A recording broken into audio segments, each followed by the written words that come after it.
Yeah, I'm getting a little tired of all the lefties out there that are criticizing Donald Trump and Marco Rubio and what they're trying to put forward with the Ukraine and the mineral deal there. That's stealing. How can they do that? How can Trump demand these minerals and all this wealth from Ukraine? That's terrible. Listen,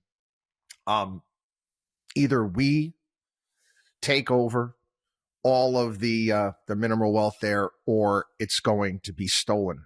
Marco Rubio just did an interview with Kathleen Henneberg, and he said, we discussed mineral rights with Zelensky and said we want to be in a joint venture with you because we think we need a security guarantee. We need to be paid back some of the $200 billion in taxpayer money we've given you.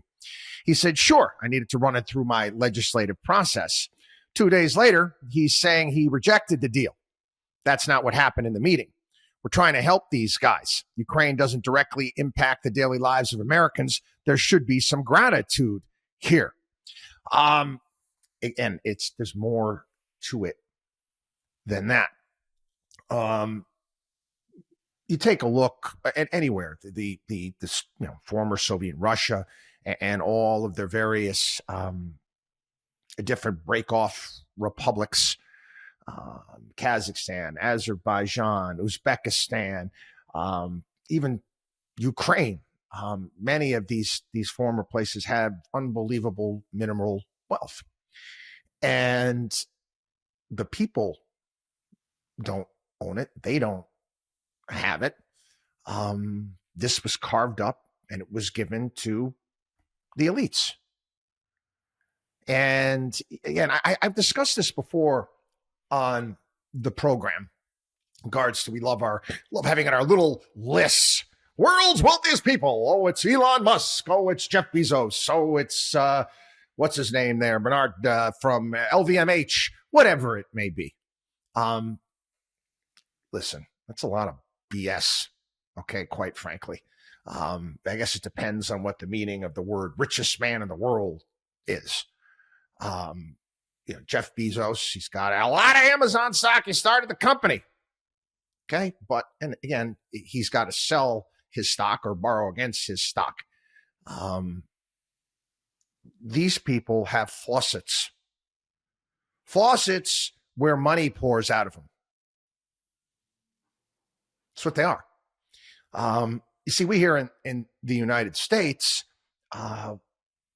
we didn't carve up and give all of the mineral wealth to a few people. They're companies. Yeah, sure. You get wildcatters out there. That great television show, Landman, which is fantastic, talks about some of this. But, these people that went out and developed it and took risks, and some made it and some didn't. These are existing facilities and areas that if we don't step in and figure out a way that everyone can get wealthy. Anybody here in the United, you want to go buy, you can buy Chevron stock, buy Exxon, whatever you want. You can own it. You can be a part. It doesn't work that way over there until much later on after the fact. I remember when Gazprom when Gazprom go public late, it was probably like 1997, if I remember correctly. But again, it's just going to get taken over. Oligarchs are going to take over all of this unless we step in there and handle it. It's not like the United States. We're going to take the thing over and it's going to be owned by the United States government. No, we'll set it up and we'll have various different companies come in and bid for it and, put the things together and it'll work. The funny thing is that we decided to wreck Iraq, which we did. And I don't even know what the final bill was for that. But we left and China stepped in and handled all of the oil contracts over there. How stupid was that? Pretty dumb. Again, this, Europe's not going to be able to handle this. They don't even want to get involved in energy over there anymore. They just want windmills and solar panels.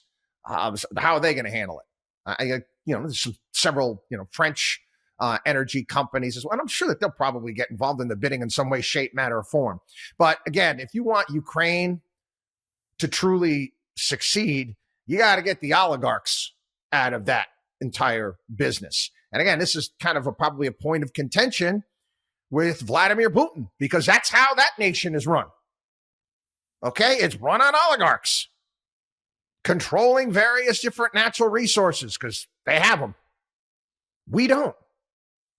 Okay, again, I just did a podcast on Africa. Think about all of the natural resources in Africa. Africa should be rolling in the dough. These it should be wealthy. It's not. Not, because again, stuff's controlled by oligarchs. And us stepping in and taking over that type of wealth, who's going to manage it better? American businesses or Eastern European crooks? WatchDog on wallstreet.com.